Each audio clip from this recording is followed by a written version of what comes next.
Nunca antes, al menos la mayoría de nosotros, habíamos jamás vivido una situación de confinamiento social como la que estamos viviendo. La situación que estamos viviendo en general, y concretamente el hecho de tener que estar confinados, encerrados en nuestras casas, sin duda ha supuesto en muchos de nosotros un descontrol, una ansiedad, algo así como un desequilibrio en nuestro interior, ¿verdad? Si a eso añadimos la incertidumbre de que estamos viviendo momentos donde nuestra salud está siendo puesta en entredicho, en jaque, y peligra la vida de muchas personas, eso hace que el nivel de ansiedad que estamos viviendo aumente considerablemente.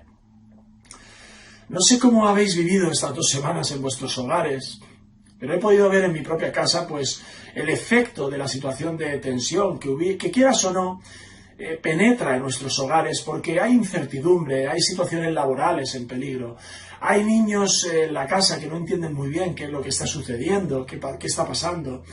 Hay incluso fricciones, ¿verdad? En algunos casos un completo desbarajuste emocional, ocasionado por algo que ha irrumpido, ha penetrado en nuestros hogares, en nuestra vida social, en nuestra vida personal, y nos ha descuadrado, en cierto modo, sorpresivamente, como ha sido esta crisis, ¿no?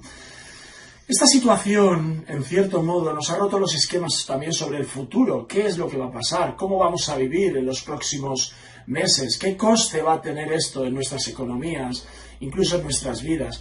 Tememos por nosotros, tememos por nuestros hijos, tememos por nuestros mayores y enfermos. En definitiva, tememos por el futuro a corto, y medio y largo plazo también.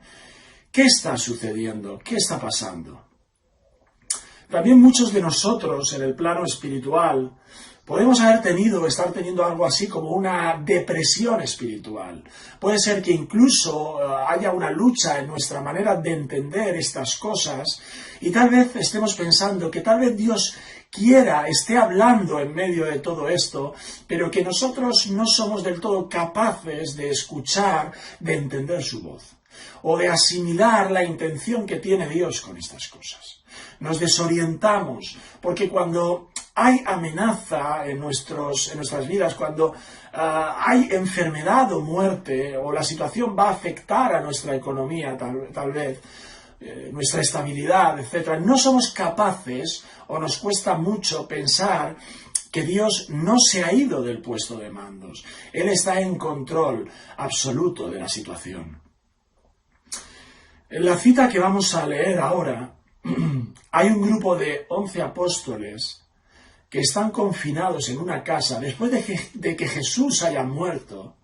Dice el texto paralelo al que vamos a estudiar ahora en Juan, que los discípulos se habían encerrado en esa casa por miedo a los principales sacerdotes, a los judíos, a las autoridades.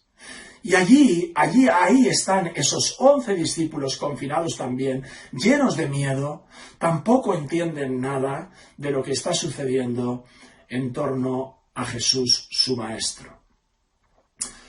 Vamos a leer ahora, si os parece, en Lucas 24, 36 al 49. Lucas capítulo 24, del versículo 36, y vamos a leer hasta el 49. Lucas 24, 36, 49.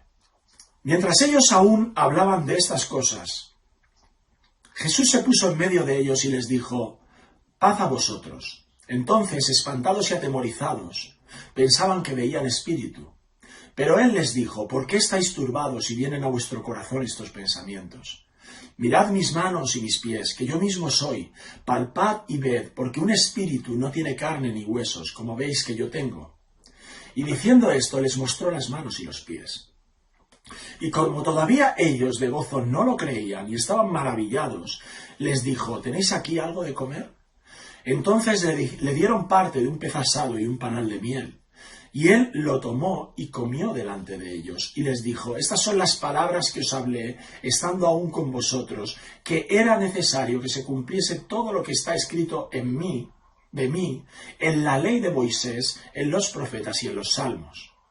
Entonces les abrió el entendimiento para que comprendiesen las Escrituras, y les dijo: así está escrito, y así fue necesario que el Cristo padeciese y resucitase de los muertos al tercer día, y que se predicase en su nombre el arrepentimiento y el perdón de pecados en todas las naciones, comenzando desde Jerusalén, y vosotros sois testigos de estas cosas. He aquí, yo enviaré la promesa de mi Padre sobre vosotros, pero quedaos vosotros en la ciudad de Jerusalén hasta que seáis investidos del poder desde lo alto. Hace solamente unas horas, estos discípulos que se han encerrado en esa casa han visto morir a Jesús, su maestro, clavado en una cruz, como si fuese un malhechor, y han podido a duras penas meterlo en el sepulcro donde ahora están custodiándolo un grupo de romanos. Y yo me imagino que la pregunta de estos 11 discípulos, de este grupo de discípulos, que se debían estar haciendo en este momento es: ¿y ahora qué? ¿Ahora qué sucede? ¿Qué pasa? No entendemos nada. Parece que a estos discípulos todo su mundo, en un sentido, se les ha venido abajo. Estos 11 discípulos han estado siguiendo a Jesús durante 3 años, hermanos. Cuando Jesús vino a buscarlos en el inicio de los evangelios, vimos allí a un Mateo que se levanta de su mesa de recaudador de impuestos y deja todo por seguir a Jesús. Su trabajo, su sueldo, su estatus, y se decide a seguir a un Jesús que parece tener un proyecto sobre un reino. Por otra parte, tenemos también a los pescadores. Pedro, Juan, Jacobo son llamados por Jesús para que dejen atrás sus redes de pescadores, el sustento de lo único que sabían hacer, que era pescar. Son llamados por el Maestro de Israel, el que parece ser el Mesías, el prometido, el que va a liberar a Israel y va a hacer que Israel sea un reino de todo el mundo, todo el reino que todo judío tenía en mente. El reino liberado, por decirlo de alguna manera, de todo el yugo opresor. Este Jesús, les había llamado diciéndoles que a partir de ahora tenían que estar o iban a estar en un proyecto que requería que dejaran atrás prácticamente toda su vida, todos los proyectos personales, todo por seguirle y a él. Y ahora Jesús está aquí en el capítulo 24, metido en una tumba. Los discípulos no entienden nada. ¿Será un fracaso? ¿Será tal vez Jesús un simple profeta, pero no el Hijo de Dios? ¿Ha acabado Jesús como acabaron muchos de los profetas del Antiguo Testamento, incluso Juan el Bautista, decapitado, como nos explica ya en el Nuevo Testamento? Por si fuera poco, esos discípulos, entre ellos Pedro, el que decía que iba a dar su vida por Jesús, esos discípulos le habían fallado en estos últimos momentos. Ninguno de los que están confinados en esta casa ha sido capaz de dar la cara por Jesús. Ninguno ha estado con Jesús sustentándole en todo esto que a él ha estado pasando, en todo ese proceso de ejecución al que ha sido sometido hace solo unas horas o unos días. Todos tuvieron miedo y todos huyeron a la hora de la verdad. En este caso son un grupo de 11 discípulos cobardes. Y ahora están confinados en esta casa también como cobardes, con miedo, con temor a los principales sacerdotes, a las autoridades judías. Es decir, que me puedo imaginar que en las mentes y en los corazones de esos hombres ahí encerrados están pasando un verdadero desbarajuste emocional. ¿Qué iba a ser de ellos ahora en el futuro? ¿Qué iba a ser del proyecto de la causa de Jesús? ¿Qué del reino del que Jesús tanto había hablado antes de morir? Hay algo muy importante que hay que subrayar, y es que a lo largo de los evangelios vemos como la idea que tenían los discípulos y en general los judíos sobre el reino del Mesías prometido era un reino, podríamos decir algo así como un reino terrenal, una idea terrenal. El reino que los discípulos creían que Jesús tenía que instaurar, ellos pensaban que se trataba de un reino con un trono humano. Aquí, en el mundo ahora el reinado de liberación, el reinado del reconocimiento, el reinado de la pompa, de la fama, del palacio y de la corona. Pero ellos no entienden nada porque la única corona que han podido ver por ahora es una corona de espinas sobre la cabeza ensangrentada de su maestro. No entienden lo que está sucediendo, hermanos. Hace solo unos días, esos discípulos en el capítulo 19 de Lucas habían entrado con Jesús triunfantes en Jerusalén. Todo el mundo gritaba, Hosana, bendito el que viene en el nombre del Señor. La gente estaba tirando sus capas y hojas de palmera al paso de Jesús y los discípulos.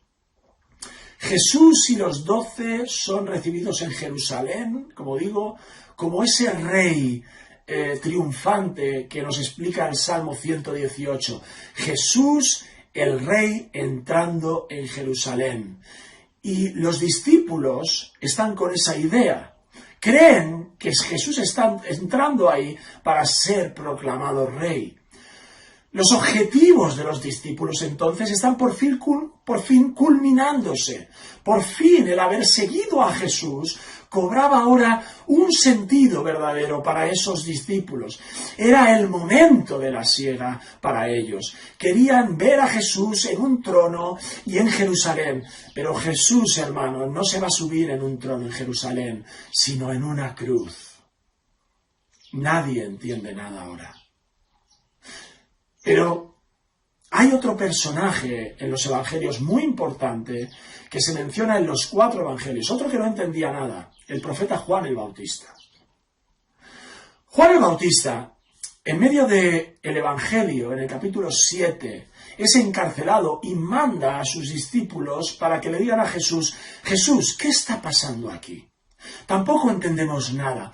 ¿Eres tú el que había de venir o esperamos a otro? Juan el Bautista está esperando lo que todo buen judío esperaba, incluidos los discípulos, del Mesías.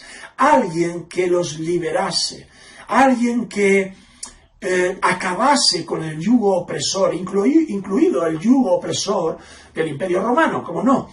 ¿Qué pasa, Jesús? ¿Cómo es que tú, que has venido de Dios, que eres el ungido, y encima eres mi primo, ¿no? Podría decir Juan el Bautista. ¿Qué pasa que estoy aquí en la cárcel, encerrado por el mandatario corrupto romano Herodes? ¿Qué pasa? ¿Eres tú el que ha de venir? ¿Puedo confiar en ti como el Mesías o esperamos a otro? Y Jesús le contesta a los discípulos de Juan, y leo textualmente, respondiendo Jesús les dijo, id, sabed a Juan lo que habéis visto y oído, los ciegos ven, los cojos andan, los leprosos son limpiados, los sordos oyen, los muertos son resucitados, y a los pobres es anunciado el Evangelio, y bienaventurado es aquel que no halle tropiezo en mí. Lo que está haciendo Jesús aquí con Juan es recitarle el texto profético de Isaías, donde Isaías describe, en Isaías 26, 29 y 61, describe lo que el verdadero Mesías iba a hacer y que precisamente Jesús estaba ya haciendo en medio de todos en Israel. Y en ese momento Juan, como profeta, conocedor al dedillo de la palabra de Dios, no le queda ninguna duda, absolutamente, de que Jesús es el Mesías prometido. Y termina diciéndole Jesús a Juan, mira Juan, bienaventurado el que no haya tropiezo en mí.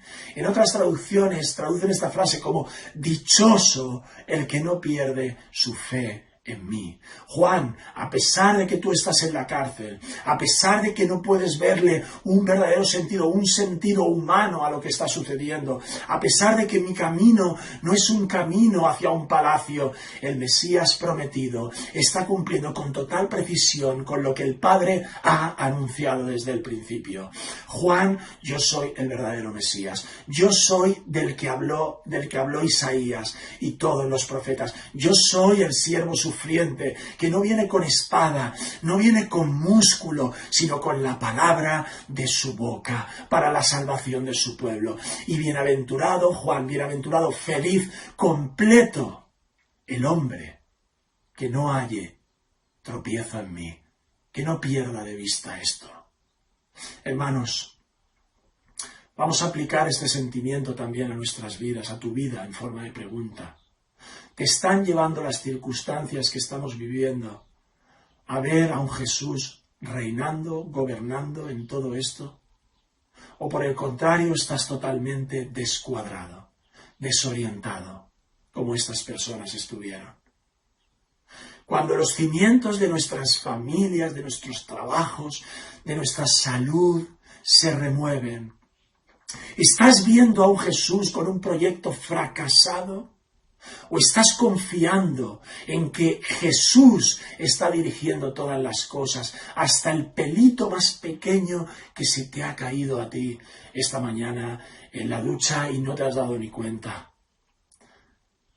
Y como creyente, ¿cómo te estás sintiendo? ¿Te estás sintiendo muy lejos de lo que Dios espera de un buen creyente? ¿Te has defraudado a ti mismo de cómo te está afectando toda esta crisis a nivel espiritual, a nivel relacional, a nivel evangelístico? ¿No te ves a la altura? ¿Tienes momentos de pánico?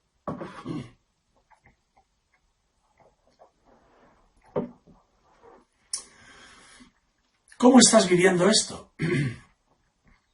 En esa habitación en Jerusalén, hermanos, hay 11 discípulos asustados, fracasados. ¿Sabes? Le han fallado a Jesús. Sobre todo Pedro, por bocazas. Ellos han dejado a Jesús en la estocada, como se suele decir, en la cuneta. Aun cuando Jesús había necesitado del apoyo en oración, que estuvieran orando ellos en Getsemaní, ¿recordáis? Ellos se quedaban dormidos. Imagina cómo tienen que estar esos 11 ahora. ¿Qué sentimientos tienen esos 11 en sus corazones? Pedro, el hablador, el echado para adelante, como se suele decir, debía estar ahí en el taburete, en el rincón, y por su cabeza, ¿verdad?, 1000 pensamientos.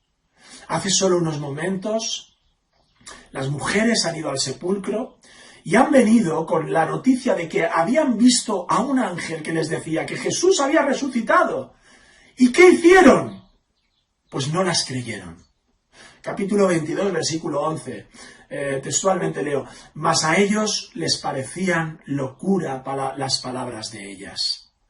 Y antes de estar ahí confinados, Pedro y Juan fueron corriendo al sepulcro. Pedro entró primero y vio los lienzos allí enrollados, el sudario. Dice la palabra que después de ver esto creyó. ¡Qué curioso! Pero ahora están ahí escondidos esos 11 discípulos. Y yo me quiero imaginar, hermanos, si me permitís esta licencia, un pequeño diálogo, ¿no? No tengo buenas dotes de teatro, pero me he inventado un pequeño diálogo de lo que podrían estar hablando, ¿no? Allí esos 11, en esos momentos que estaban ahí confinados, temerosos. No lo dice el Evangelio, pero permitidme meternos en esa habitación con esos 11 discípulos por un momento. Y ahí tenemos a Felipe, a Jacobo, a Andrés, Mateo. De repente Bartolomé, que por cierto no habla mucho, rompe el silencio. ¿Os acordáis que dijo que iba a resucitar? No lo dijo una vez, lo dijo un montón de veces. Y ahora las mujeres han ido al sepulcro y dicen que han visto. ¿Y tú, Pedro, qué dices? ¿No has sido tú y has ido con Juan al sepulcro y has visto los lienzos enrollados allí? De repente Mateo entra en escena y dice: madre mía, la que se nos viene encima. Que yo conozco a los romanos muy bien y a los principales sacerdotes, que como no haya cuerpo, van a pensar que lo hemos robado nosotros. Pedro, le dice, cierra bien la puerta, que van a venir en cualquier momento por nosotros. De aquí nos vamos al paredón, o mejor dicho, a la crucifixión. Simón el Celote es de los que hablan poco, pero lo que tal vez piensa es en volver a las armas. Ese nacionalista judío dejó sus ideas políticas de derrocar a Roma por seguir a Jesús. Ahora Roma ha matado a Jesús crucificándole. De repente Juan, que ha ido con Pedro al sepulcro hace unas horas, dice: pero dejaos de tonterías. Nosotros hemos visto algo muy especial. Cuando hemos entrado en el sepulcro, esos lienzos estaban colocados como si el cuerpo de Jesús hubiera traspasado las vendas. Era como una crisálida De hecho, Pedro y yo os podemos asegurar que eso no es obra de hombres. Eso nos ha hecho creer. ¿Tú qué opinas, Pedro?, le dice Juan. Recordemos que Pedro había negado al Señor, pero lo que Pedro temía en parte era tener que volverse a ver la cara con Jesús. Ahí está Pedro en el taburete sentado, cabizbajo, los ojos humedecidos porque no ha estado a la altura. Y dentro de su corazón hay una guerra, hay una tormenta. No puede articular muchas palabras, ya no es capaz de tomar la iniciativa, porque hace unas horas ha fallado estrepitosamente a su maestro. ¿Y tú, Felipe, qué opinas? Felipe ha salido un momento, dice Juan. No soporta que hablemos de estas cosas, porque no se cree nada. Cuando crujía la puerta y se oían pasos, todos bajaban la voz, temiéndose lo peor. Hermanos, más allá de lo que podamos imaginar, y perdonad por esta inclusión teatrera en esa habitación, ¿no? Que me lo he inventado, ¿no? Me he inventado con imaginación esas palabras que podrían decir, vete a saber lo que decían, pero vamos, más allá de todo eso, en esa habitación cerrada, lo que sí sabemos es que hay una mezcla de sentimientos, de fracaso, de incomprensión de la situación, de miedo, de orgullo, de falta de fe, tal vez de rencores entre ellos. Y en medio de esa situación, en medio de esa tormenta, hermanos, es donde Jesús comparece, donde Jesús se coloca en medio de ellos y les dice: paz a vosotros. Hermanos, si en esa habitación o en esa casa había en ese momento carencia de algo, era de paz total. Y Jesús irrumpe en medio de esa tempestad de sentimientos, en medio de esos corazones desorientados, llenos de miedo, faltos de fe. Y lo primero que les dice es paz, paz, paz a vosotros. Oh hermanos, qué precioso es nuestro Señor. Jesús no coge una lista, hermanos, y empieza de la siguiente manera, tal vez como tú y yo habríamos hecho. El primero vas a ser tú, Pedro, ven aquí, siéntate. ¿Qué pasa, hombre? Dijiste que tu vida darías por mí, ¿no? Ya lo veo. Vaya maneras de desentenderte de mí, ¿no? En el patíbulo, maldiciendo ahí con esa boquita, para que no te descubriesen, ¿no? Para que no viesen que eras de los nuestros. ¿Y vosotros? Juan, Santiago, los hijos del trueno, ¿no? Os han faltado piernas para salir corriendo cuando han venido los romanos. Además, cuanto más necesitaba que estuvierais orando ahí en Getsemaní, os encuentro durmiendo. ¿De qué han servido estos años de estar con vosotros? Y luego vendría Tomás. Bueno, para Tomás ya sabemos lo que le iba a caer después, ¿no? Pero nada de todo esto, hermanos. Jesús se coloca en medio de ellos y los mira y les dice: paz a vosotros. Hermanos, nosotros también necesitamos desesperadamente que Jesús irrumpa en nuestra situación para que su presencia dé sentido a todo lo que estamos viviendo. Y déjame ponerlo por puntos ahora para que podamos entender mejor alguna de las cosas que Jesús aquí está haciendo entre sus discípulos y que son de aplicación a nuestras vidas. Primero, y esto lo acabamos de decir, Jesús no te recrimina que no estés a la altura. Él viene a darte su paz a pesar de tus debilidades. Lo único que te recrimina, hermano, lo único que nos recrimina es que no confiemos en Él, que no creamos en Él. Esto lo vemos en los textos paralelos, en los evangelios de Mateo y Marcos, donde se nos dice que Jesús se les presentó a sus discípulos en esta habitación y Él les recriminó solo una cosa, hermanos, que no hubiesen creído a las mujeres que habían visto a Jesús resucitado. No dice las palabras exactas que utilizó Jesús para recriminarles eso, pero yo me imagino que Él les remitió a las muchas veces que les había dicho: iré a Jerusalén y seré entregado a las autoridades y me matarán, pero resucitaré al tercer día. Y yo me imagino aquí Jesús diciéndoles: pero no os lo dije. Pero hermanos, lo que yo quiero subrayar Es que Jesús no les recrimina nada de nada por ser unos cobardes, por no haber estado a la altura, ni incluso por tener miedo a ir recluidos, sino únicamente por no haber creído a las mujeres que habían sido testigos de la resurrección. Aplica esto a tu vida en las circunstancias que te rodean en este momento. Hermano, ¿te has desanimado porque ves que tú no puedes sostener esto?